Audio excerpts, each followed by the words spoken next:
We interrupt our program to bring you this important message.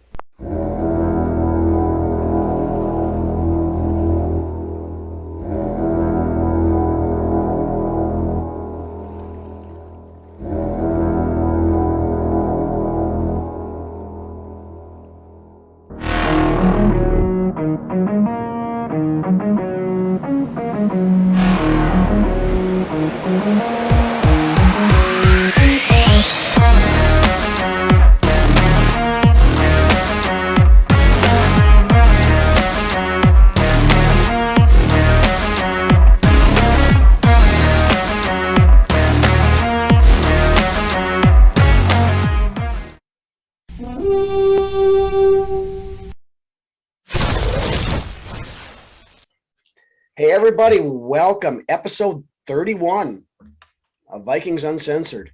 31. 31 episodes. Oh yeah, don't you know it? Episode 31, again brought to you this week by our friends over at Boulder Tap House.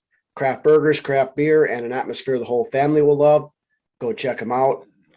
Very good food. Love their food. Great people. Great.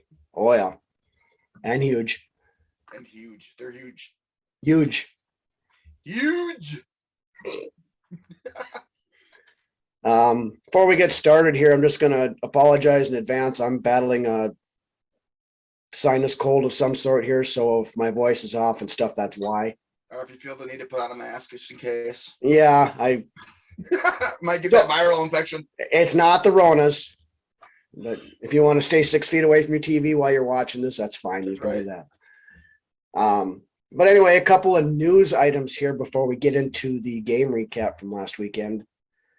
Kind of on a follow-up to the John Gruden gate from last week. The NFL has come out and said, go and get John Gruden. Is he available? Oh yeah. Let's do that. No. But of the 650,000 emails that were supposedly sent through Bruce Allen's What the Football Team account, nobody did anything wrong except John Gruden. So we got him. We got the guy. We got the entire problem in the league. Ladies and gentlemen, we got him.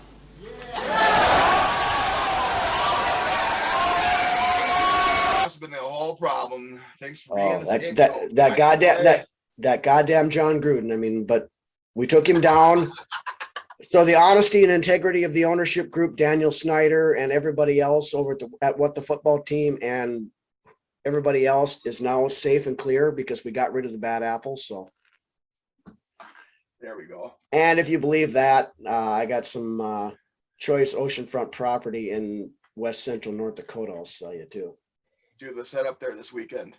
Yeah, it's might be a little bit. Well, actually, around that area, it's always warm and nice. It's kind of like a desert oasis, and even in I believe it. When it's 30 below in the wintertime, it's still a nice 75 to 80 degrees there. You know, it's efficient, man. Oh yeah. Maybe we'll have Jared Allen come up. There we go. Yeah. All right. So anyway, we just wanted to. Fly just walked across my webcam. I saw that. That thing's been bothering you for the last couple of weeks now. That thing looked huge on the camera.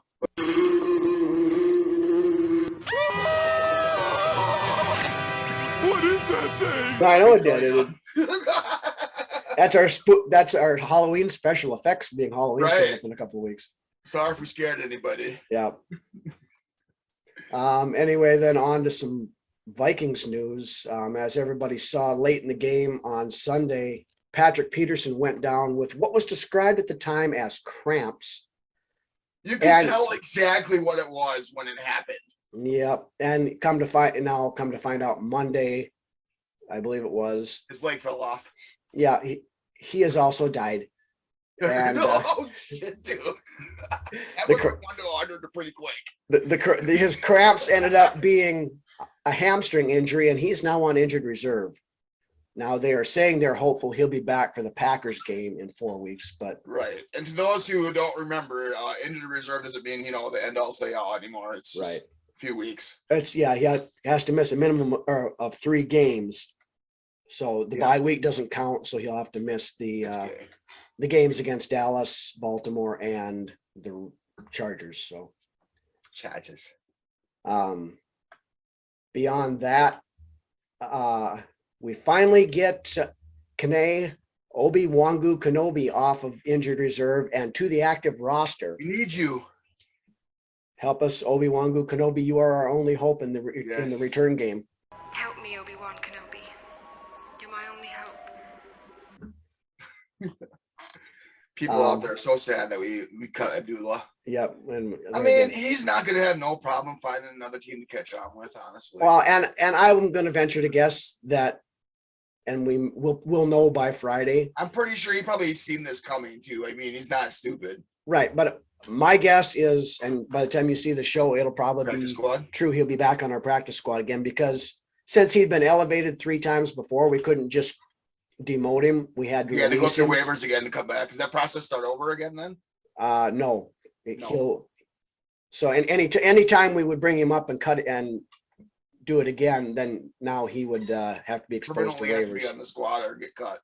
So, unless somebody's in dire need of a running back / average return guy, I'm guessing he'll be back on our practice squad by the time you see the show. So, Yeah, okay. with that, we are going to roll into the recap of the Carolina Panthers game, which the Vikings look like they had pretty well in hand up until the end of the fourth quarter. Right. And then we ended up having to go to overtime to get the victory. But Prevent defense prevents you from winning. But we'll talk about that when we get into the defensive and the coaching aspect of things. But we'll start off like we normally do with the offense. The offense this week, Zimmer's mandate to Clint with a K to do the self-scouting must have worked because the offense piled up. It sure as hell did. The offense piled up 571 total yards. And with that being said, Ryno, we should have had like 70 points. Yeah, but with that 571 yards, that's the third most in team history. Right. Yes. But a couple of things where we, again, and this will roll into the coaching stuff we'll talk about later. The decisions, first drive of the game after we had the interception that gave us the ball down deep. We were down at the 4-yard line or the 6-yard line, somewhere in there, 4th and 2. We kick a field And goal. you know what really grinds my gears right now about that? Yeah, again.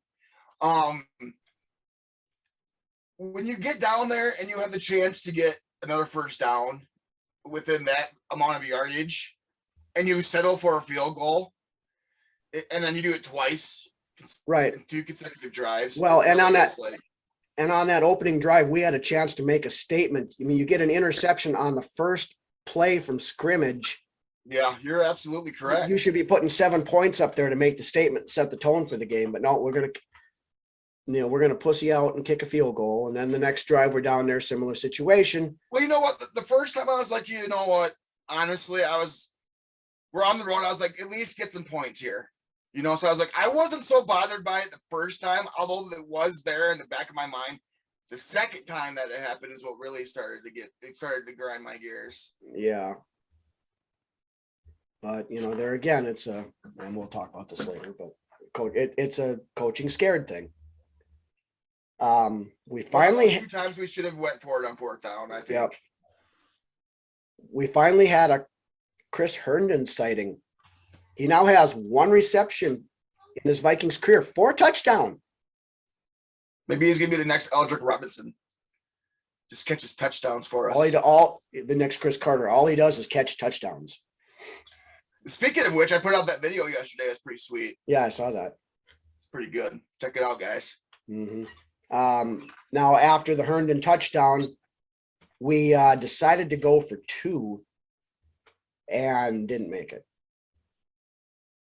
A little high.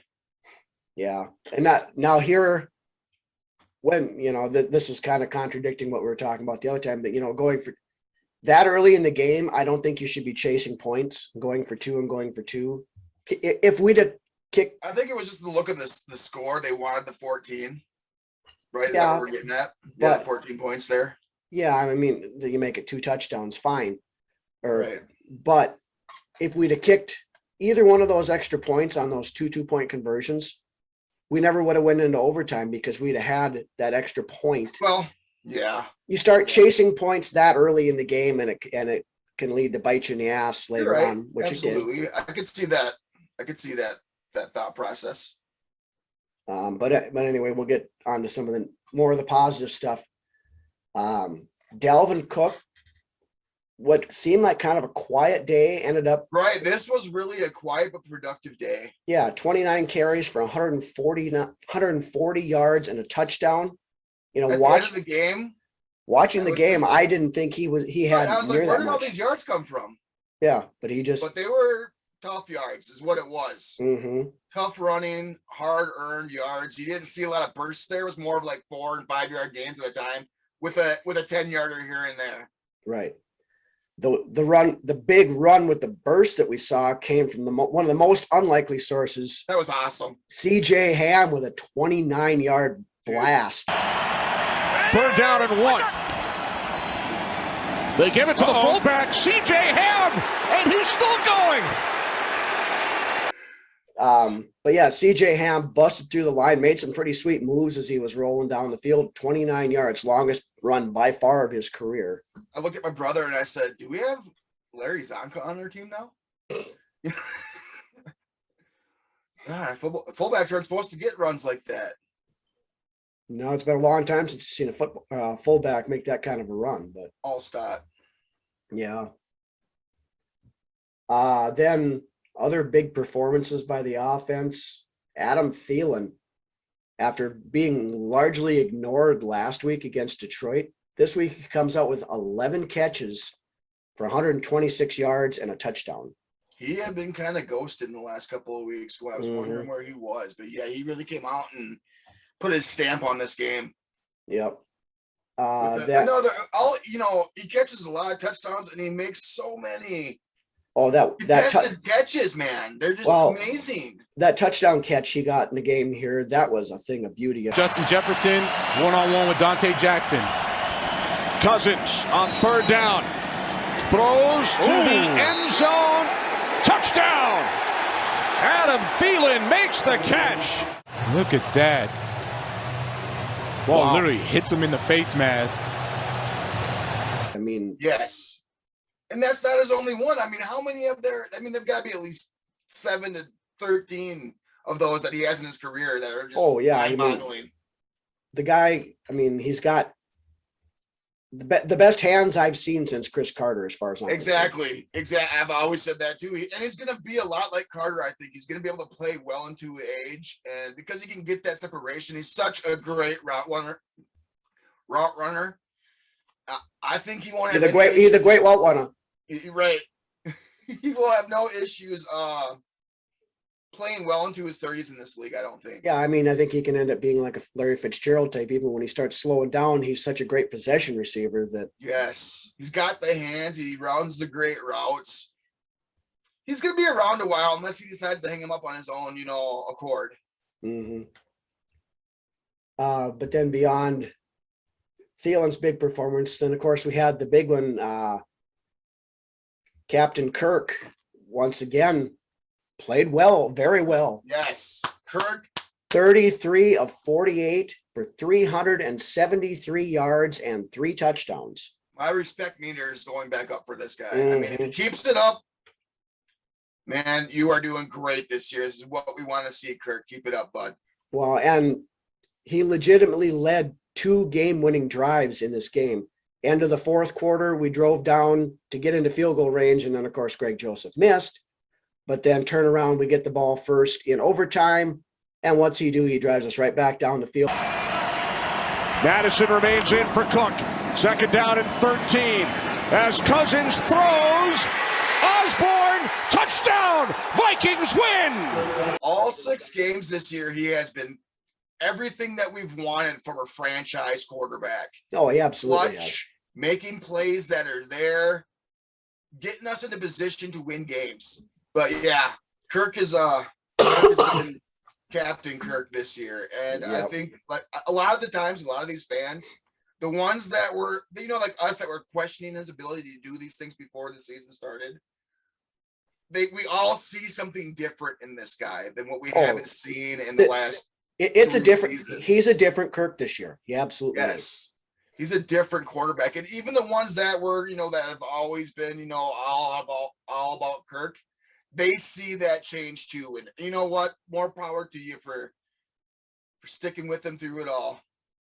Yeah. I mean, it's at the point now. I mean, our biggest deal was Kirk was never playing up to what he was being paid in his contract. This year he is. We mentioned this before. Perform like it should be. Right. We want this team to perform like it should be, everybody. But this is legitimately what 4 or 5 games that he has led potential game-winning drives at the end of the games now this year. I mean, the only one was the Cleveland game where it really wasn't. So, yeah. Outside of the Dalvin Cook questionable fumble, right? Yeah, but we were driving. He was driving us on that one. Drove us down for the field goal against Arizona that got missed. Drove us down against Detroit. Drove us down here again this week. So, we've been asking for 4 years for him to just start doing this, and he's doing what though? Better now than never, right? Yeah. There's a reason why there's that saying. If he's the guy that's going to get us to where we need to be, then I'm all about that. So. Yeah. So, I mean, when we've dogged on Kurt in the past. If this is the quarterback going forward, I will be more than happy to keep him around. But that's just. Right. And. Yeah. There'll be a big test in prime time coming up next game. Exactly. These next 4 weeks, man, we're going to be doing a lot talking about this in this episode or the next episode as well. Right. But we'll get into that. We'll roll on. Then the only other thing with the offense, a couple other things with the offense we want to be talking about. One other thing with the passing game. This is the first time since 1988 where we had 4 different receivers with over 70 yards. Nice. I like those numbers. I like that. Nice little, as Drew would like to call it, nice little tasty tidbit. I like that. That's a nice copyright Drew Bunting, Vikings Report. Yep. DB Cooper. Then we'll roll on. We'll talk about the offensive line play. The Darisaw era has officially begun, ladies and gentlemen. Yeah, and it's begun on a good fashion. I think there was basically like one play I saw I think it was on a screen pass where he kind of blew up a little bit on it. Yeah. Yeah. But other than that, I don't think he allowed an actual pressure the whole game. If it was maybe one. It was. He allowed one pressure and 89 snaps, I believe. Yeah. Or something 59 snaps. Snaps. Kirk had 48 passing attempts, so it would be right around in that area, whatever. Okay. We'll go with that. Yeah. But anyway, it was a very, very good initial performance by Darisaw. He was actually the 3rd best tackle this week as far as PFF. Yeah. So that's good to see. It's been a long time since we've I couldn't. It's awesome. So with that, here again, why wasn't he playing like 2 weeks ago? Maybe he just wasn't ready. I don't know, but regardless, he's in now. Now he's taken his rightful place, and hopefully we're going to continue to see improvement. The guy's a mauler. He's a beast. He's a road grader, and that's what we needed. So things are looking finally better at the left tackle spot. We need some nastiness there. Mm-hmm. But yeah, this is the third time, another third time in team history thing.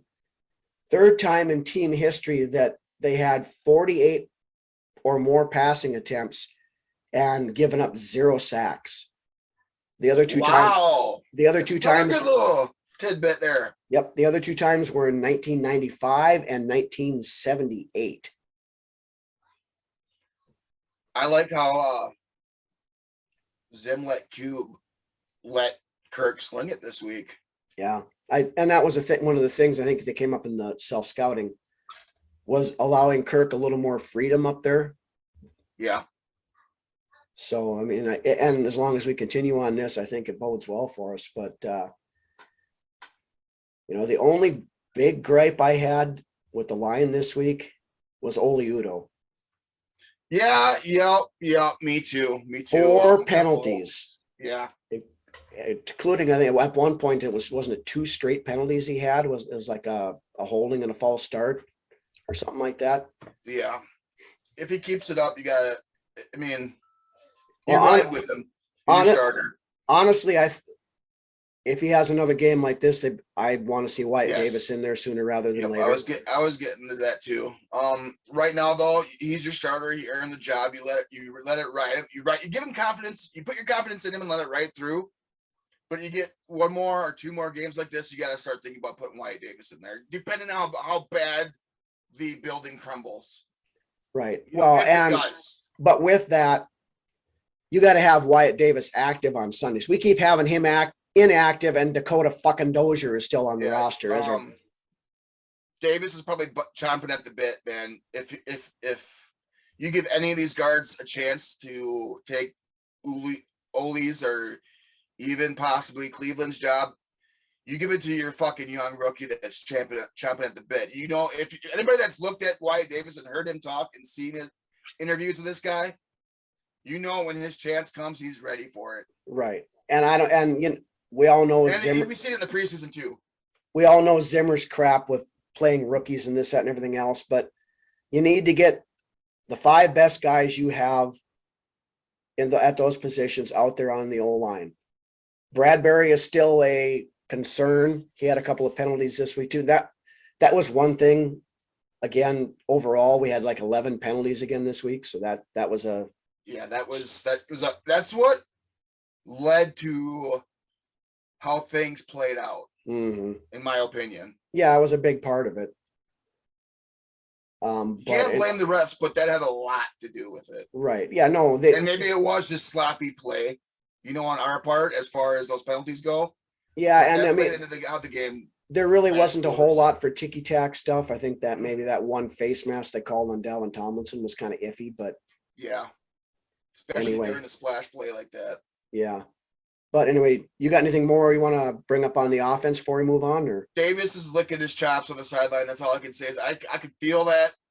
I can almost guarantee you that if his number gets called, Area 51 will be ready to go.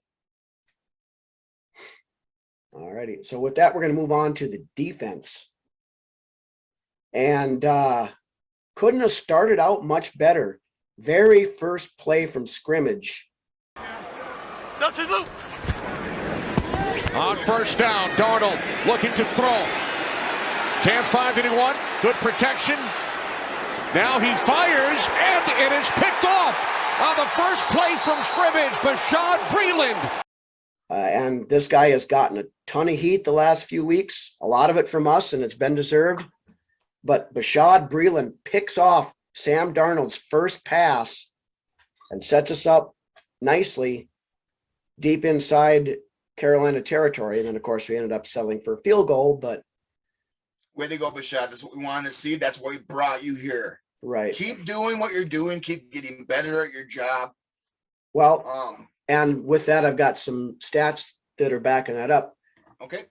In weeks 1 through 3, Breeland had given up 18 catches on 21 targets. Right. So he only 3 incompletions for 257 yards and 4 touchdowns. Yeah, that's why we were riding him so hard. Plus he had 8 missed tackles, which led to a PFF ranking of 30.4, which was ranked 116 out of 116. Was the worst in the league. But now weeks 4, 5, and 6, he had given up only 5 catches on 15 targets for 43 yards and 0 touchdowns with only 1 missed tackle, which gives him a PFF rating of 84, which is 4th out of 119.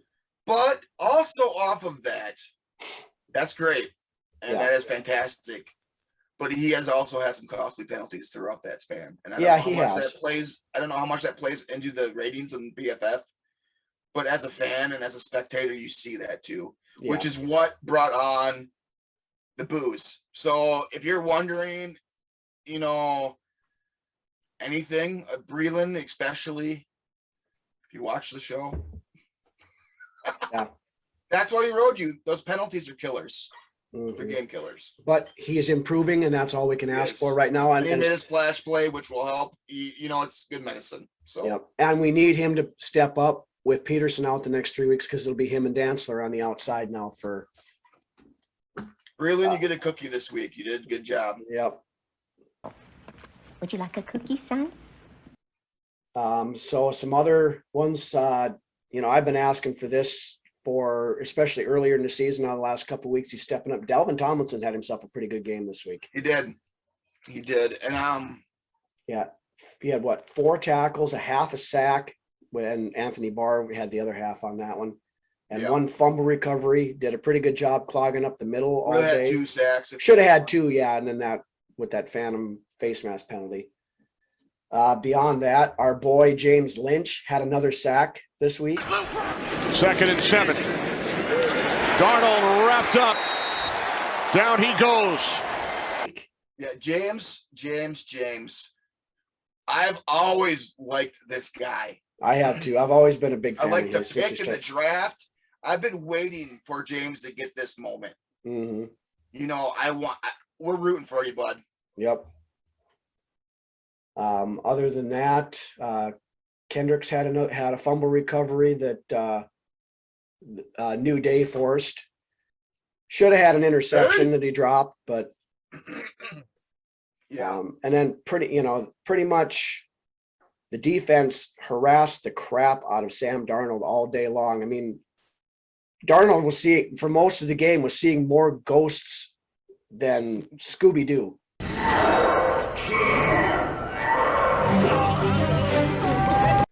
Yeah.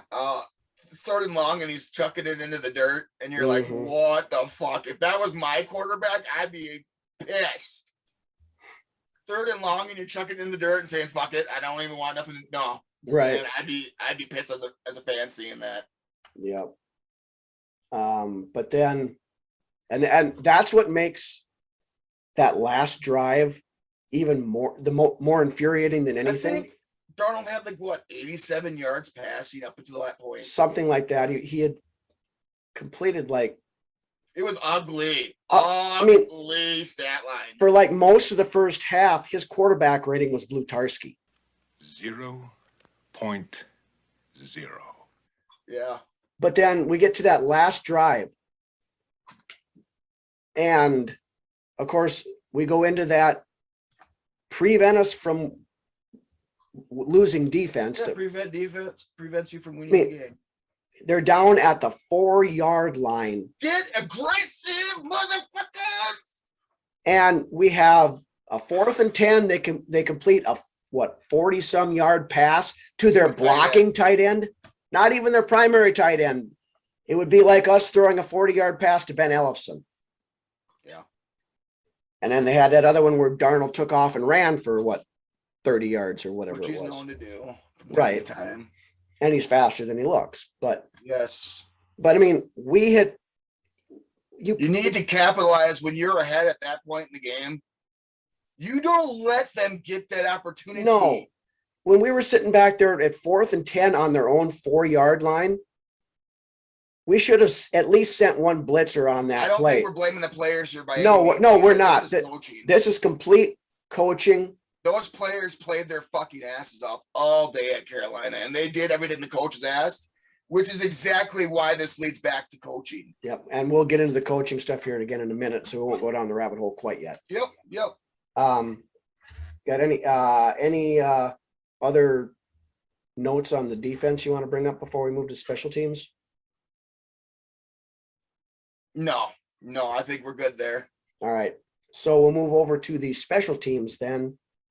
This is probably the worst game of the season. Yeah, we had probably one highlight. Abdullah had that 45-yard kick return.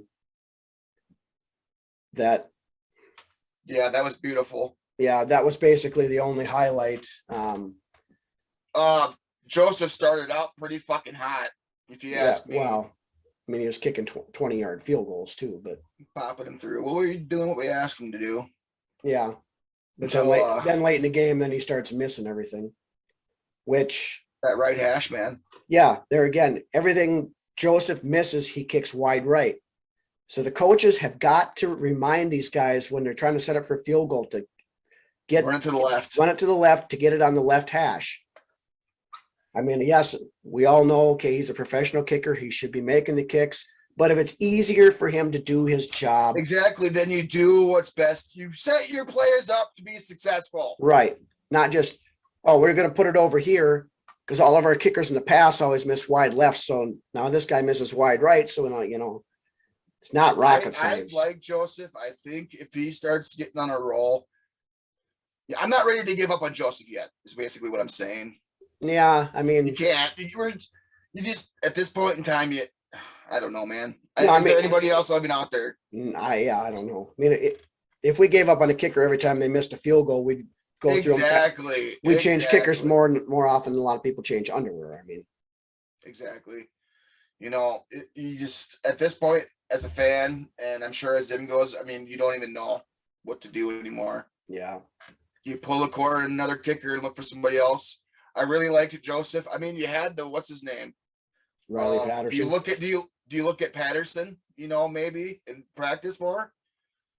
I don't know. Yeah, I don't know. The one thing I liked about Patterson is that he wanted to be a Viking too. So, I mean, and that doesn't mean nothing, whatever. No, I wanted to be a cool Viking here. too, but that doesn't make any difference.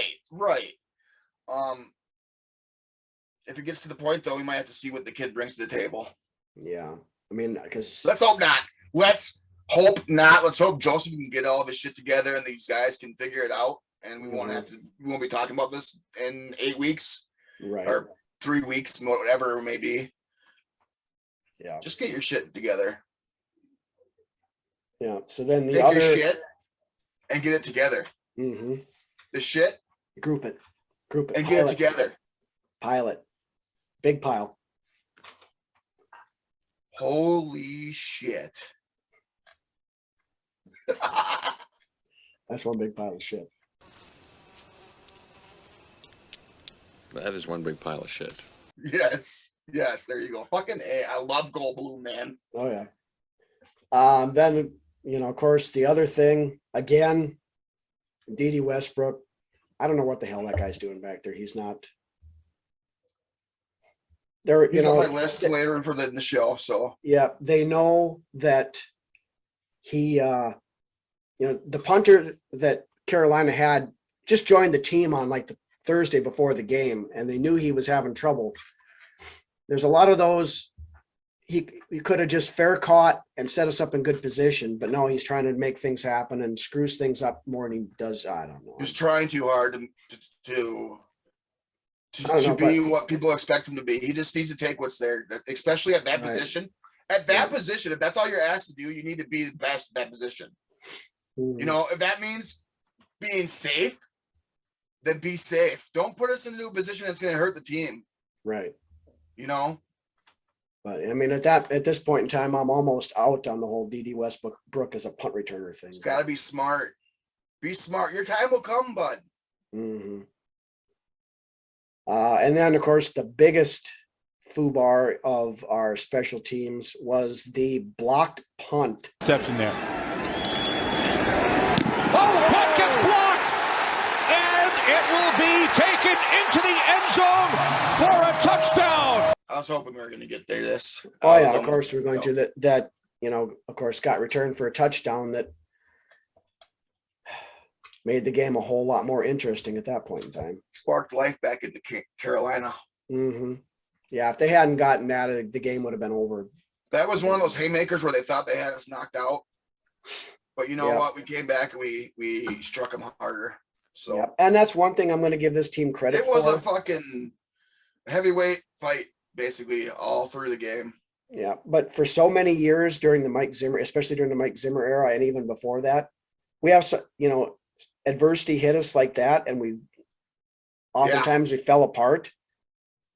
It seems like this year, especially early on. Yeah, it seems like this year we're at least rising, able to recover and move on from it instead of letting it. That's what makes us a dangerous team. Could be a dangerous team down the stretch. If we get hot, we're gonna be dangerous. I mean, I'm not saying that we're the Buccaneers or anything like that, but it took Tampa Bay a good 6 weeks before they found their footing. You know, I mean, granted, this team should know who they are by this time because a lot of the players on our team are core players that have been here for a while. Mm-hmm. You know, but we're not out of it yet. And I hope everybody hasn't thrown the white towel. And we're sitting, we're sitting pretty good where we are at right now. Well, where we could be. As we are sitting here today, as you'll see this on Friday, if the playoffs started today, we actually would be the 7th seed right now. Right. It's okay, guys. Just need to relax. Hopefully this coaching staff can get it figured out because we're at right now, we control our own destiny. Yeah. But, and with that, that's a good segue to move into the final category on the wrap up, the coaching. Again, the coaching to me was the only reason this game was even close. Yeah. And I'm not and we can't blame the offense this week when you put up 571 yards of offense. These players can't be the blame. These players are doing exactly what these coaches are asking. The players aren't to blame, and I'm giving Clint all the kudos in the world this week because he's the one calling the plays, and between him and Kirk running things, getting us that kind of yardage and stuff this week. This defense also showed what it can be. You know what I mean? Oh yeah. But we're going to roll into this again. We talked about it earlier, the playing it close to the vest and kicking those 2 field goals early on when we were down inside the 10-yard line on 4th and short. Chasing the points early on those 2 2-point conversions. The 2-minute drill again, we just sat on it and didn't try to push anything. We put up a lot of good tape. We really do. We need to, before coming into the season, we were really concerned about being able to move the ball at all. Yeah. Because the offense hadn't shown a damn thing. We've come a long ways since the preseason, Right. But we need to start capitalizing on the red zone opportunities. Well, and Zimmer again is a coward. He may put up this tough, he's a tough guy. Coach is scared. He's a coward. He coaches scared. And one of the prime examples was that late in the game, we had that 3rd and 8 at the edge of field goal range. I think it was after a turnover, if I'm not mistaken. Mm-hmm. But we ran the ball on 3rd and 8. Vikings in field goal range. There would be a 51-yard attempt from this point. Here's Cook, and he will lose yardage. And then instead, set up, get a little bit closer. Yeah, but then we didn't get anything on. We were settling for 3 when we could have. Right. The way Kirk was playing, you give Kirk the opportunity to hit somebody downfield, get a first down, keep it moving. That would have daggered the game right there if we'd have kept. Kirk is playing like a leader right now and like a franchise quarterback. You let him lead his team. You give him the keys. Yeah, but then when we ran the ball on 3rd and 8, didn't get anything, then he decides to punt. So then we take a delay of game penalty to back it up 5 yards, and then punting, which dropped it. Is this the series that led to the 96-yard drive or whatever? Yeah. So we pinned them back at the 4, and then we proceed to go in the prevent us from winning defense. We did that. Basically, I remember the expression when I was a kid, and my dad would always get after me for doing things ass backwards. Mm-hmm. This was the long fucking route to do things. There's point A and point B. It should be a straight line. Yeah, Zimmer was taking fucking curves around that. Zimmer was going to X and Q and whatever all else and before he went back to B again. Yeah. But that's just his whole mentality. He does not have the killer instinct to put his boot on the opponent's throat and put them away when he has the opportunity. Let your players play. But players play. I don't think Zimmer likes those kind of games where we can win comfortably by 2 or 3 scores. That's how it feels this season. It does. Really does. It absolutely feels does. Like this every fucking week this year that we played. Every game has come down to the wire. Yeah. Every game. And Zim after this game, he said, I'm ready. I'm exhausted. So are we. I'm exhausted from seeing that every single week after a game. I feel like I ran a marathon. Mm-hmm. It feels like this. We sit there and chew on glass and bite our fingernails for the second half of every game, pretty much every game so far this year.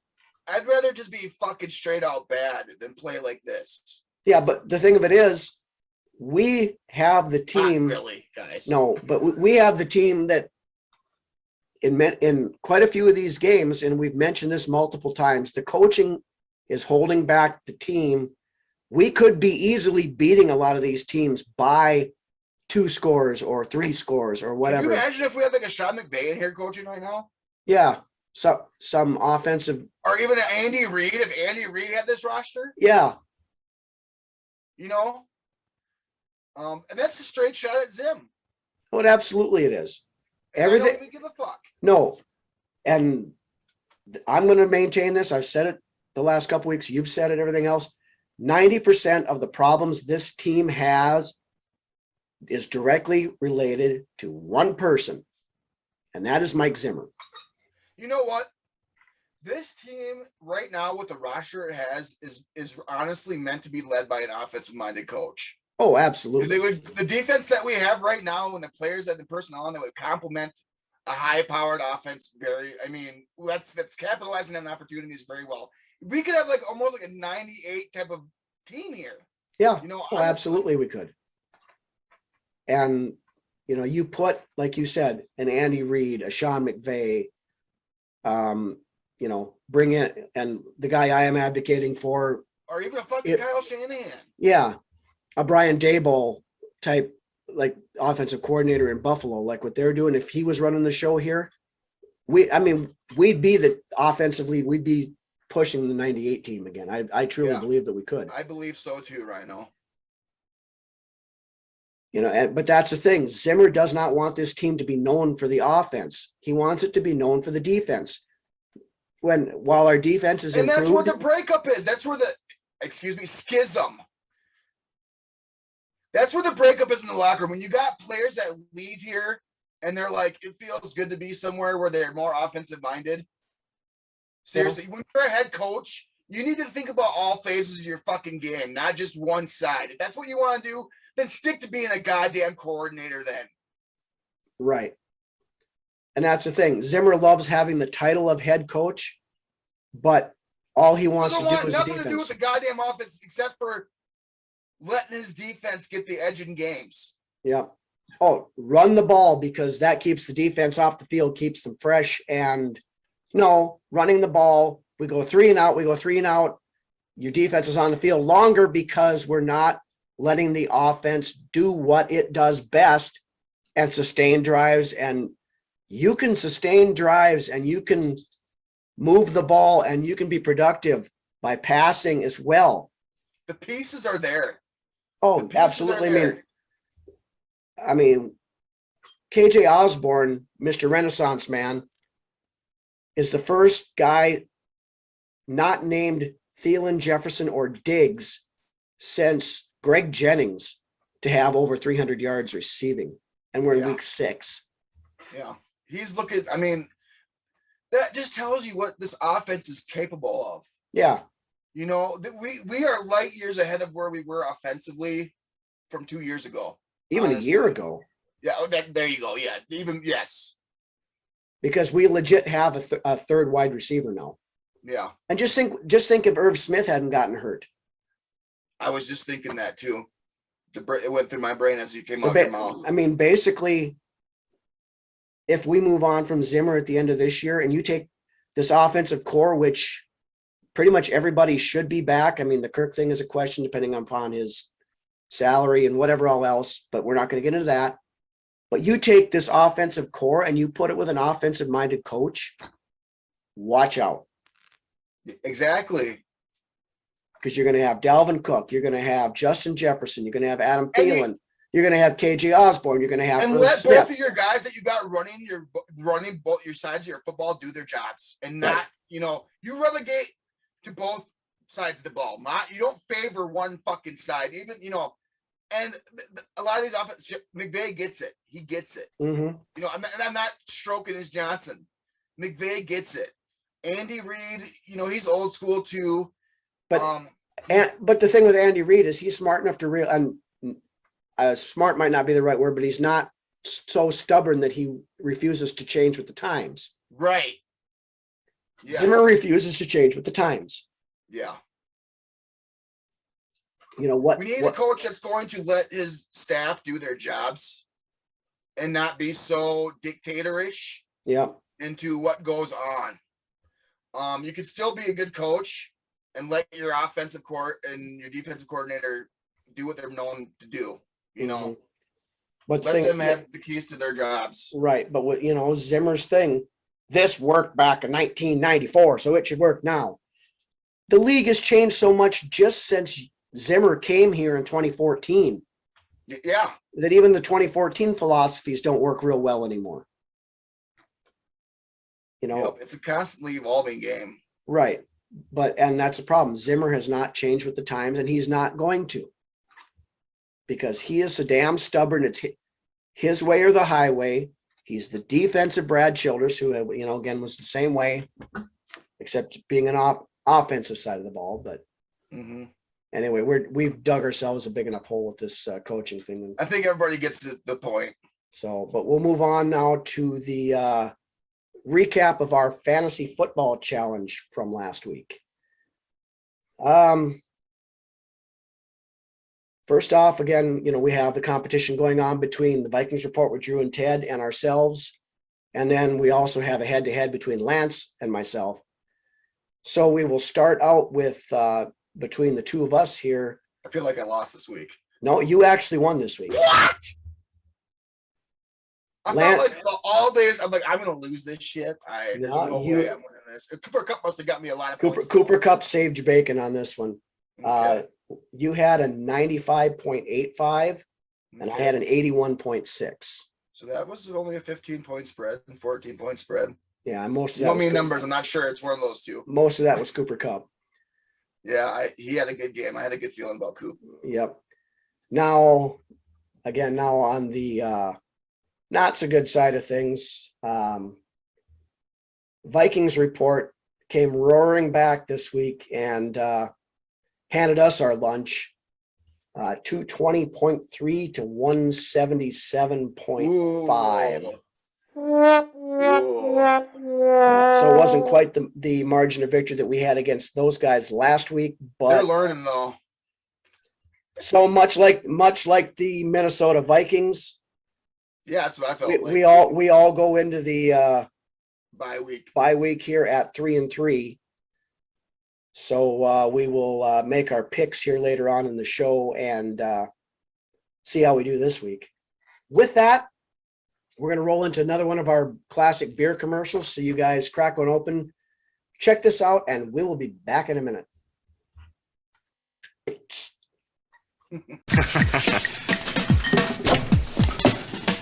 Delivery. Give me a shot if anybody comes in. You got it.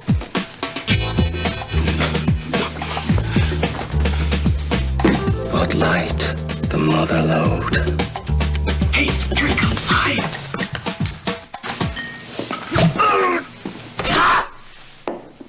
Did you hear something? For the great taste that won't fill you up and never let you down. Bartender, 20 Bud Lights. Oh no! Make it a Bud Light. Okay, we're back. Since we got the bye week coming up, we don't have a game preview this week. We're gonna next week's episode, we will do some bye week breakdowns of kind of some of the positional stuff. We'll look at some numbers and things like that, where we're at. Standings. Yep. Look ahead podcast and 8.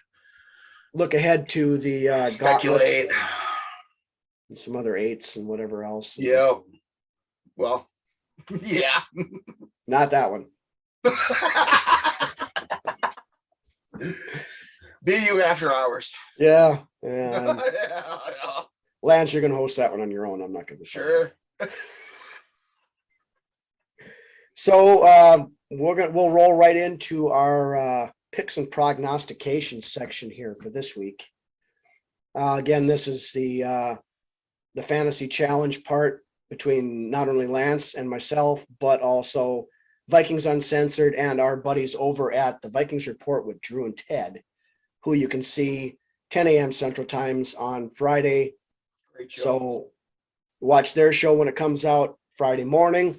Watch our show Friday evening. You got your whole Friday planned out right there. So, And or both shows made by diehard fans, and you're getting only Vikings for the most part, Vikings breakdowns and everything like that. I mean, what else could you want? yeah, I mean, it's perfect way to do your Friday. I mean, for those of you who aren't aware, we do a live chat with the show premiere every week. So feel free to hop on and join us there. A lot of times Drewski's in there with us. Mm-hmm.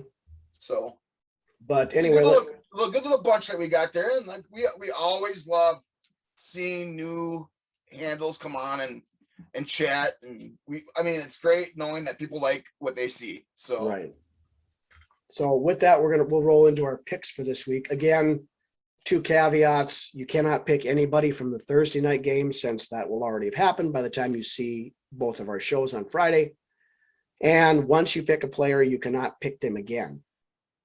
With that, we have a quarterback, we have a running back, we have two wide receivers, and we have a tight end. So since you won last week, Lance, I'll let you go first. All right. Who do you got for quarterback? right, like I said, I don't know if I picked him already, and if I did, you'll have to veto it. Yep. I got Stafford versus the Lions. Okay. Is that good? You have not picked Stafford yet, no. Perfect. All right. Good. Okay, that was the only one I'm worried about. Everybody else I know I got. I know Okay. we're good on. All right. I am going to take Aaron Rodgers versus What the Football Team. It's a good pick. All right. Now, running back. I am going to take Jonathan Taylor versus the 49ers. Is that Indy? Indy. Yep. I'm going to go with Mixon versus the Ravens. Okay. How about your wide receiver one? Henry Ruggs versus the Eagles. Okay. For my wide receiver one, I'm going to take Deebo Samuel versus Indy. Okay. All right. Then for my my wide receiver two, I'm going to take Tyreek Hill versus Tennessee. I'm going to go with Hopkins versus Texans. Okay. How about your tight end? I'm going to go with the Unicorn versus the Finns. Okay. And I will take Mark Andrews versus the Bengals. So those are our picks for the week. We'll see how we do against each other, and hopefully we can pump up enough points to where we can regain our lead over the Vikings Report as well. So you guys keep following both our shows, and this game's going to keep going on for the entire season. We're having a good time doing it. So Yes. Do it now. Get to the job. Yep. Since we didn't have a preview this week, we're saving our weekly awards segment to end things this week. So like we've done every week so far, we have our awards that celebrate the great and the not so great for the team for this week. We'll start off with our Badass of the Week award. Who is that guy? Whoever he is one tough badass. Who do you got for your Badass, Lance? It was easy for me, and you might even have the same. I got Kirk this week. He was a badass. Everything that we want from Kirk so far in this season has just been spectacular. Mm-hmm. And this week he earned that award. So good job, Kirk. Yeah, I would agree completely. And he's going to be my pick too. I thought about Adam Thielen, but it's good to see Thielen show up. But yeah, with like we just said earlier, Kirk basically led 2 game-winning drives in this game. So yep, keep balling out, Kirk. This is what we've been asking from you. So yes, Kirk gets my badass. Going up again. Yep, Kirk gets my badass as well this week. So then we're going to move on to the not so great side of things with what we call our Red Foreman Award of the week. Son, you don't have bad luck. The reason that bad things happen to you is because you're a dumbass. Who do you got for that one, Lance? Once again, I think yours might mirror mine as well because, well, maybe not, but I got Westbrook as my dumbass of the week. I mean, he's, like I said, he's been underwhelming all year. Westbrook, he's been just not what I thought he would be when he got here. I thought he would bring something else, I thought he'd be smart. Lately he has not been playing smart back there returning punts, and it's really concerned to me. And it's getting to the point where I'd be like, you know what, put KJ back there again and see what he can do, because KJ's confidence is at an all-time high right now. And honestly, I believe he could. I don't even know if I want to put him back there because I want him on the, I don't want to risk him get injured. But maybe look at Kenny back there too. I don't know, but Westbrook, you have not been what I thought you would be. No. And this last week, with your play and with your decision making, you have won my Red Foreman Award. And I thought about Westbrook, and I've done this before, but I'm going to give my Red Foreman Award again to Mike Zimmer. I thought about that as well. Just this whole, and we talked about this earlier, so I don't want to get into it again, but the whole coaching scared, refusing to put your boot on your opponent's throat when you have the chance to end them, letting them hang around. You let bad teams hang around, and this is down to our teams. Yeah, and what's happened the last 2 weeks is going to happen when you let bad teams hang around. When you let good teams hang around, you're going to get blown out by 20 points. And we've got a gauntlet of tough teams coming up, and we'll talk about that next week. But Zimmer has got to stop coaching scared, coaching not to lose, playing everything tight to the vest. You know what Zimmer's got to do? Resign and go back to his ranch in Kentucky and let an offensive-minded coach. He's got to start winning some of these badass awards. This is what he's got to do. Yeah, but he's done nothing to warrant winning one. No, he hasn't. In the last 3 years. Been a while. I mean, that's a heavy statement, but yeah, it's been a while. Right. So that is our awards segment for the week. With that, that's really all we've got. Again, next week we will do some bye-week breakdowns and things like that, plus preview the Sunday night matchup we have coming against the Dallas Cowboys on Halloween night. Again,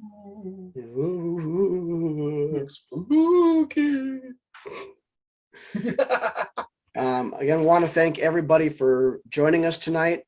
If you like what you see, don't forget to hit that little subscribe button down there on the bottom. Smash it. Hit it hard. Hit it hard. Hit it twice. Punch hit that. it twice. That'll take you off. Punch that sumbitch right in the face. Yeah. But that helps us out a ton. We're pushing 200 subscribers. Once we get there, we're going to have another contest. We've got a few ideas in mind, but we will hold off on revealing those until we get to that 200 mark. Again, check out the audio podcast if you're out and about. It's on all of your standard audio podcast channels. It's also on our Facebook page now. There's a podcast tab. You hit that. All 31 episodes are listed there, so you can go back, listen to the classics, listen to the new ones, all that other great stuff. Again, thank everybody. Thanks Boulder Tap House again for this week. With that, why don't you take us out of here, Lance? Once again, guys, thanks again for coming back and checking us out. Part of me wonders if Breland really was harboring some injuries there to start out the year, possibly. Maybe he's finally getting back to being healthy. That's what I would like to think. And I would like to see his play continue as it is, minus some of the penalties. Along with Adam Thielen, I think he might have had some lingering injuries going on there as well. But it's when you got Justin Jefferson landing up on the opposite side, your targets are going to go down too, depending on what the defense gives you. With that being said, hopefully we are getting hot.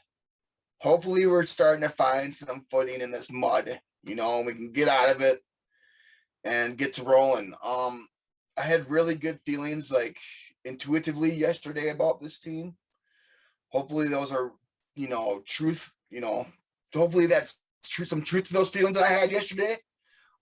Like we said, a lot of these things can't be blamed on the players. If the coaches can get their shit together, or if Sim in particular can get his shit in line and get it figured out, this team could be set up for greatness. So the bye week couldn't have came at a better time this year for us. And with that being said, we will talk more about next week we'll talk more about the next 4 or 5 game stretch. So with that being said, we'll see you all next week. See you guys.